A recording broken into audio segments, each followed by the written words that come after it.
बिस्मिल्लाहिर्रहमानिर्रहीम। अस्सलाम वालेकुम नाज़रीन। इस वीलॉग में आपकी कुछ कन्फ्यूजन दूर करेंगे क्योंकि सुबह से मैं देख रहा हूँ कि ये जो आज एक कानून बना है उसके बाद से 2-3-4 सवालात लोग लगातार पूछ रहे हैं, कुछ कन्फ्यूजन है इस हवाले से। और मैं देख रहा हूँ कि मेन स्ट्रीम जो मीडिया हमारा, इवन कि मैंने अभी 9 बजे के बुलेटिन की हेडलाइंस में इस हवाले से देखा है कि वो भी मिस रिपोर्टिंग हुई है और सही तरह से इसको बताया नहीं जा रहा। सवाल 2-3 है। एक कानून नया पास हुआ है सुप्रीम कोर्ट में नज़रसानी के रिव्यू का जो इख्तियार है उसके हवाले से, और उसके बारे में अब 2-3 चीज़ें पूछी जा रही हैं। कि एक तो ये कि ये सदर आरिफ अलवी ने इसको मंजूर कर दिया है, तो लोग ये सवाल पूछ रहे हैं कि सदर साहब ने तो इस कानून को पहले, आपको याद है ना supreme Court practice and procedure bill, लोग ये कह रहे हैं कि सदर साहब ने इसको तो पहले रिजेक्ट किया था, अब मंजूर कर दिया। अब सदर साहब ने मंजूर कर दिया तो ये कानून बन गया, तो अब क्या मियाँ नवाज शरीफ साहब की वापसी हो जाएगी और जहांगीर तरीन साहब की नाअहली ख़त्म हो जाएगी और मियाँ नवाज़ की भी नाअहली ख़त्म हो जाएगी।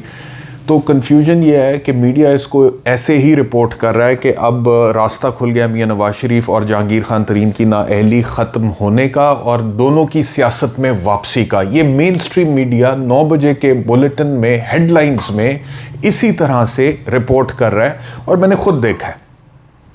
तो ये मैं आप लोगों की कन्फ्यूजन ख़त्म करना चाहता हूँ, दूर करना चाहता हूँ। ये है बिल जो कि आज एक्ट बना है, पास किया सदर आरिफ अलवी ने। सबसे पहली बात तो ये समझ लें कि जो पहले सदर आरिफ अलवी ने मुस्तरद किया था जिस बिल को, उसके बाद जॉइंट सिटिंग वो मंजूर हो गया था, और उसके बाद इससे पहले कि वो मंजूर होता, कानून बनता, उससे पहले सुप्रीम कोर्ट के 8 रुकनी बेंच ने उसके ऊपर स्टे कर दिया था।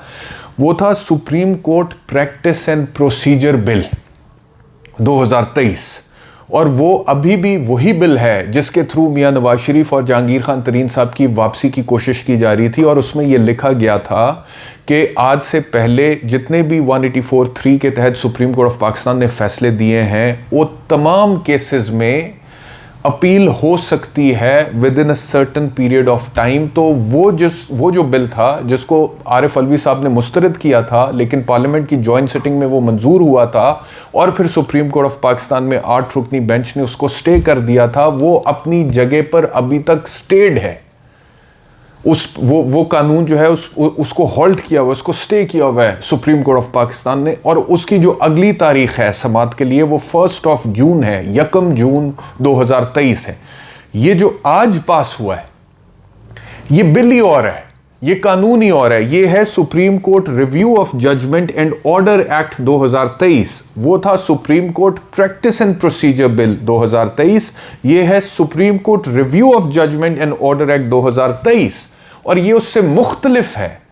इसमें रिव्यू के हवाले से सुप्रीम कोर्ट की जो ज्यूरिसडिक्शन है उसको इनलार्ज तो किया गया है, लेकिन क्या इसके ज़रिए से, जिस पे अब सदर आरिफ अलवी साहब ने दस्तखत किया और इसको मंजूर किया है, क्या मियाँ नवाज शरीफ साहब की वापसी हो सकती है? क्या जहांगीर खान तरीन साहब की वापसी हो सकती है? क्या दोनों की नाअहली ख़त्म हो सकती है?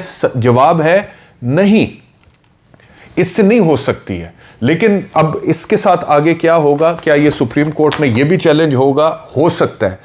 किन बुनियादों पे हो सकता है ये भी आपको बताता हूं, लेकिन सबसे पहले आपको ये बता देता हूं कि इसके अंदर लिखा क्या हुआ है। ये जो है जी, ये all together this is a new bill, ये पूरा एक नया ड्राफ्ट बनाया गया है और ये पेश किया गया और ये पार्लियामेंट से अप्रूव हुआ है, तो सदर साहब के पास गया तो सदर साहब ने भी इसको अप्रूव कर दिया है, तो ये कानून बन गया। और फिर आज अटॉर्नी जनरल ने चीफ जस्टिस को सुप्रीम कोर्ट में बताया, तो चीफ जस्टिस के रिमार्क्स थे कि ये तो बड़ा ही दिलचस्प मामला हो गया।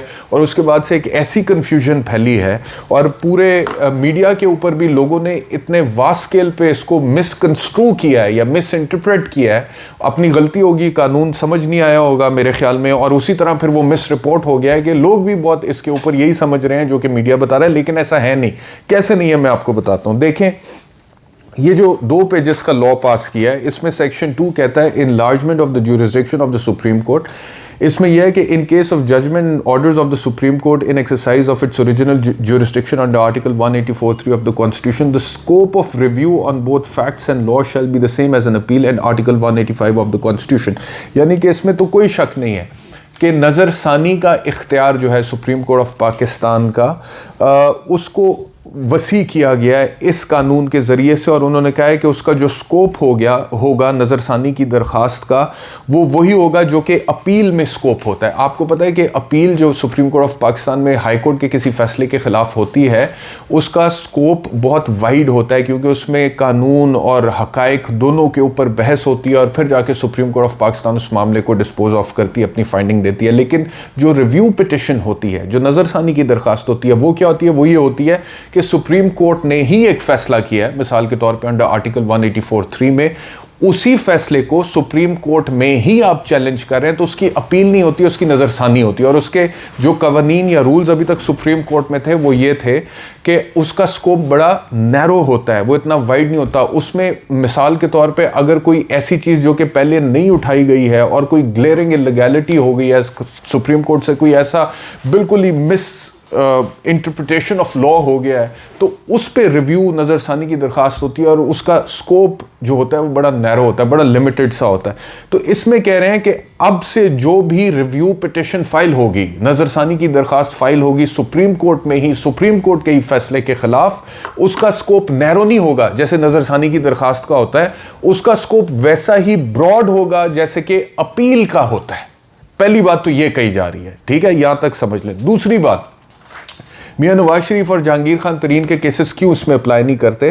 क्योंकि सेक्शन 5 जो है इसका, वो ये कहता है the right to file a review petition shall also be available to an aggrieved person against whom an order has been made under clause 3 of article 184 of the constitution prior to the commencement of this act, provided that the review petition under this section shall be fixed within 60 days of the commencement of this act।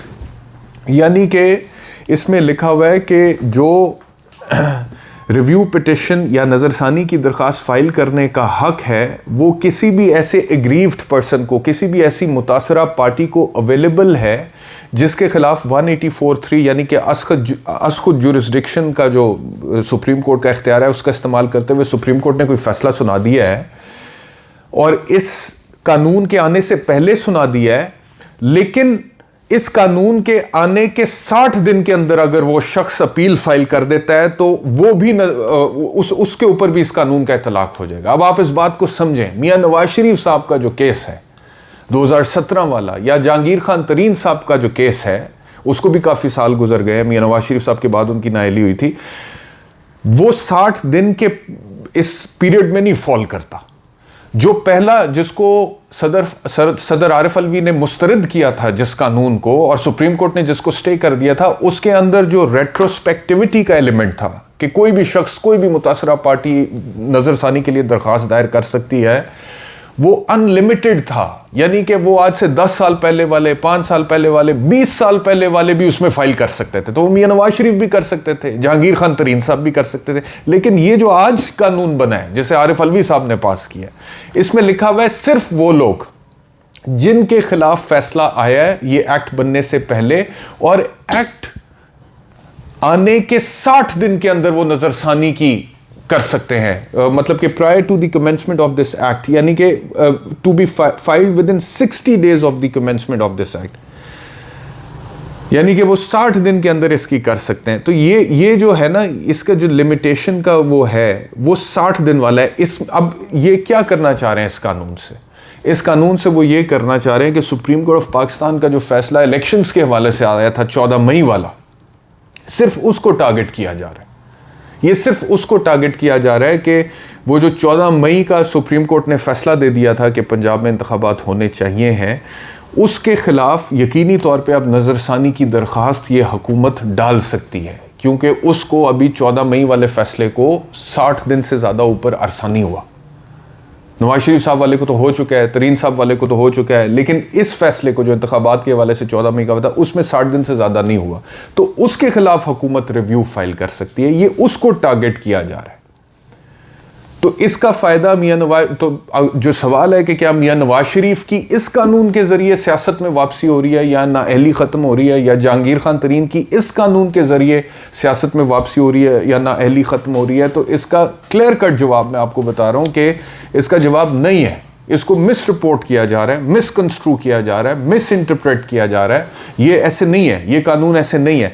अच्छा, अब मैं इधर आ जाता हूँ कि ये जो कानून है, मिसाल के तौर पे 14 मई के हवाले से मैंने आपको कहा कि वो उस फैसले को टारगेट किया जा सकता है इस कानून के तहत, तो क्या वो हो पाएगा?